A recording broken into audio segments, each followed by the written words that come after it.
Hello everyone, welcome back to my psychology channel. तो आज के इस वीडियो में हम लोग पढ़ेंगे इमोशन। तो इमोशन को हिंदी में बोलते हैं संवेग। तो चलिए देखते हैं कि संवेग या इमोशन क्या है। तो संवेगों का मनुष्य के जीवन में बहुत महत्व है। संवेग में जैसे कि क्रोध हुआ, घृणा हुआ, प्यार हुआ, तो ये सब का जो मनुष्य के जीवन में इसका बहुत महत्व होता है। मनुष्य के बहुत से कार्यों के अभिप्रेरक संवेग है। बहुत सारा जो हम कार्य करते हैं उसके जो मोटिवेशन मिलता है वो हमें इमोशन के थ्रू मिलता है।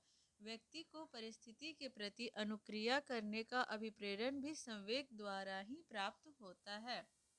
संवेगात्मक अवस्था में शक्ति संचालन बढ़ जाता है।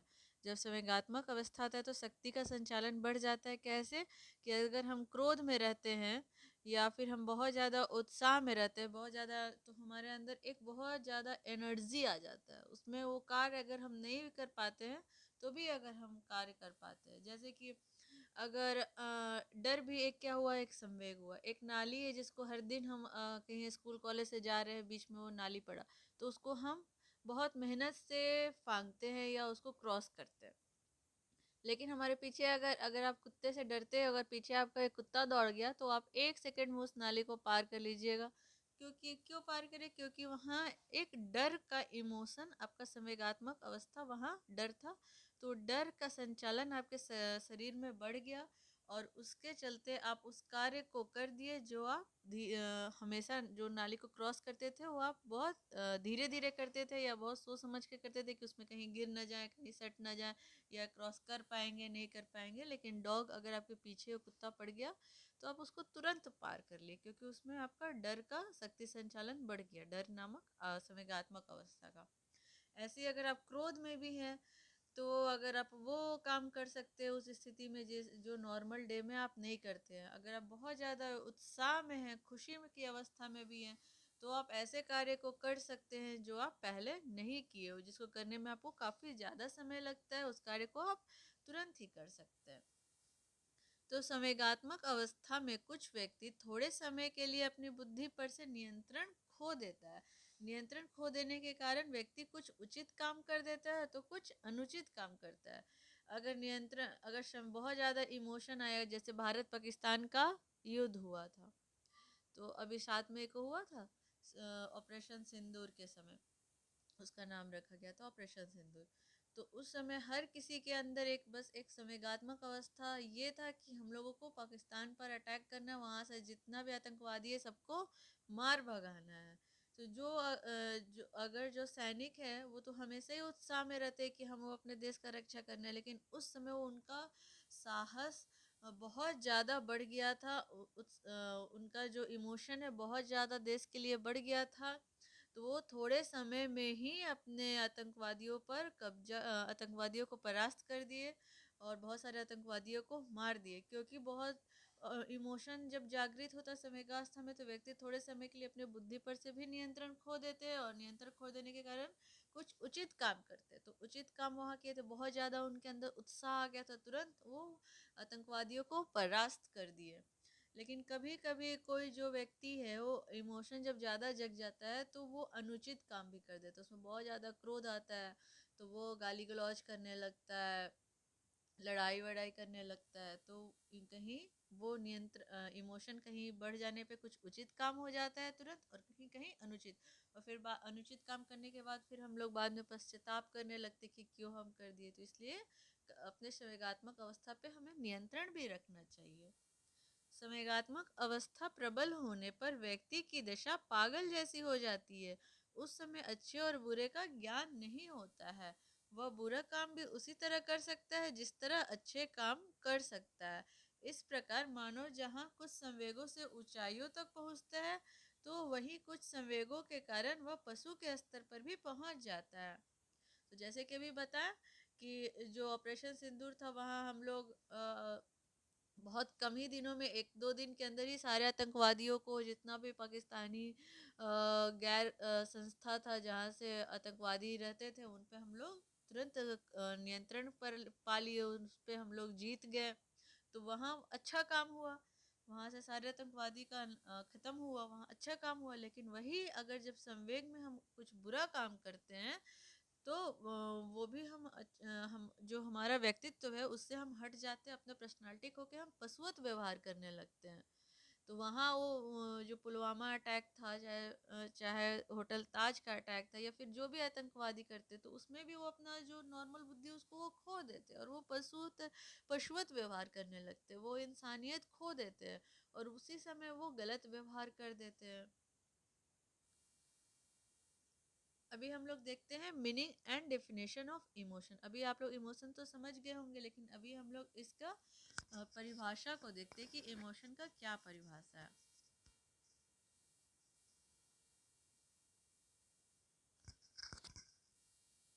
इमोशन जो शब्द है वो अंग्रेजी का, जो संवेग शब्द का अंग्रेजी रूपांतरण इमोशन है। इमोशन शब्द लैटिन भाषा के एमोयर शब्द से लिया गया है। EMOVER, इमोवर। इमोवर शब्द से लिया गया है जिसका अर्थ होता है हिला देना या उत्तेजित कर देना।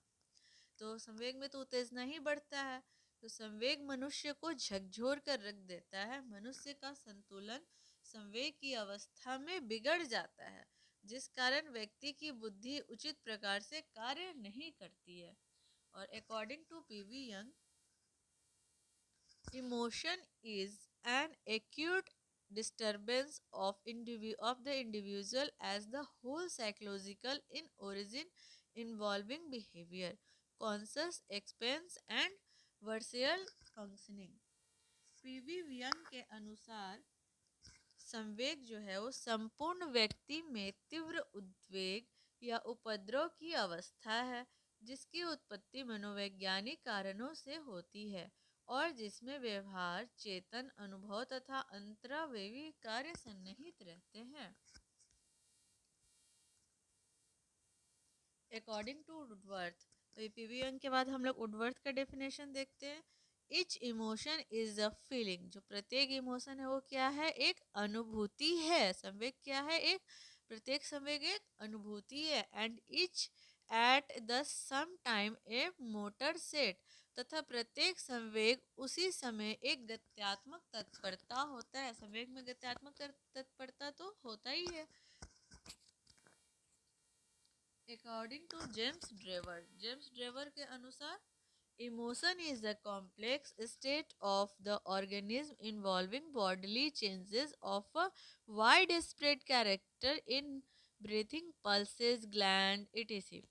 And on the mental side of a state of excitement or perception marked by a strong feeling is and usually impulse towards a definite form of behavior। संवेग जो है जीव की एक जटिल अवस्था है जिसमें श्वास लेना, नाड़ी गति, ग्रंथि का कार्य इत्यादि व्यापक शारीरिक परिवर्तन तथा मानसिक दशा में तीव्र अनुभूति के साथ उत्तेजना अथवा विक्षुब्धता की अवस्था तथा एक निश्चित प्रकार का व्यवहार करने का साधारण प्रवृत्ति देखी जाती है। इस प्रकार यह स्पष्ट है कि संवेग में निम्नलिखित 5 तत्व पाए जाते हैं। एक परिस्थिति का उत्पन्न होना। संवेग में क्या होता है, एक सिचुएशन क्रिएट होता है, जीव द्वारा उस स्थिति का प्रत्यक्षीकरण किया जाता है। फिर उस परिस्थिति के प्रति अनुक्रिया के रूप में व्यक्ति का उत्तेजित होता है। रिस्पॉन्स में क्या करता है, वो व्यक्ति उत्तेजित हो जाता है और जीव द्वारा उत्तेजित अवस्था में सचेतन रूप से अनुभव किया जाता है। अनुभव के फलस्वरूप उसमें संवेगात्मक व्यवहार दिखाई पड़ता है। बेसेस ऑफ इमोशन, तो जो संवेग एक मनोशारीरिक उत्तेजना है, मन से भी होता है संवेग और शरीर से, मन और शरीर के मिलने से होता है। तो उत्तेजना की दशा है, यह संवेग की परिभाषा से स्पष्ट होता है। तो अब इसके 3 मुख्य आधार होते हैं। इस इमोशन के बेसिस 3 होते हैं। पहले मुख्य होते हैं, ऐसे तो बहुत सारे होते हैं लेकिन 3 जो होते हैं उसके मेन बेसिस होते हैं। पहला कॉग्निटिव बेसिस ऑफ इमोशन, संवेगों के संज्ञानात्मक आधार। संवेग व्यक्ति के संज्ञान पर निर्भर करने वाला होता है, निर्भर करता है। जब प्राणी किसी संवेग पैदा करने वाले उद्दीपक को देखता है तब आँख में जो उसका नर्व इम्पल्स होता है वहाँ आँख नर्व इम्पल्स पैदा होता है उसके आइज़ में, वहाँ से वो सेंसरी नर्व के द्वारा कॉर्टेक्स के महत्वपूर्ण भाग में जाता है। परिणाम स्वरूप हमें उद्दीपन का संवेदन होता है और फिर प्रत्यक्षीकरण होता है जो संज्ञान कहलाता है। इसका जो दूसरा बेसिस है वो है इमोशन। कल्चरल बेसिस नहीं, संवेगों का सांस्कृतिक आधार, कल्चरल बेसिस ऑफ इमोशन। सो संवेग पर हुए शोध यह दर्शाते हैं कि संवेग की उत्पत्ति तथा अभिव्यक्ति संस्कृति पर निर्भर करती है। जिस संस्कृति के अंतर्गत सांप की पूजा की जाती है तथा जहाँ व्यक्ति बचपन से सांपों के साथ रहते हैं खेलते हैं, उन्हें सांप से डर नहीं लगता, और दूसरी संस्कृति में जहाँ सांप अत्यधिक जहरीला होता है, उसके काटने से प्राणी की मृत्यु भी हो जाती है, तो उनमें क्या होगा, सांप के लिए डर पैदा हो जाता है। और दूसरे कल्चर में जहाँ सांप का पूजा होता है, नाग देवता पर का पूजा होता है, वहाँ लोग को बचपन से ही सांप से डर नहीं लगता। तो इमोशन संस्कृति से भी आया। जहाँ पे सांप से का पूजा हो रहा है, सर्प देवता का, नाग देवता का पूजा हो रहा है, नाग पंचमी हो रहा है, वहाँ पे लोगों को सांप से डर नहीं लगेगा। लेकिन जिस कल्चर में बच्चा को सिखाया जा रहा है कि सांप जहरीला होता है, उसके काटने से आदमी की मृत्यु हो जाती है, तो वहाँ लोगों को सांप से डर लगेगा। तो इमोशन जो होता है वो कल्चर से भी आता है।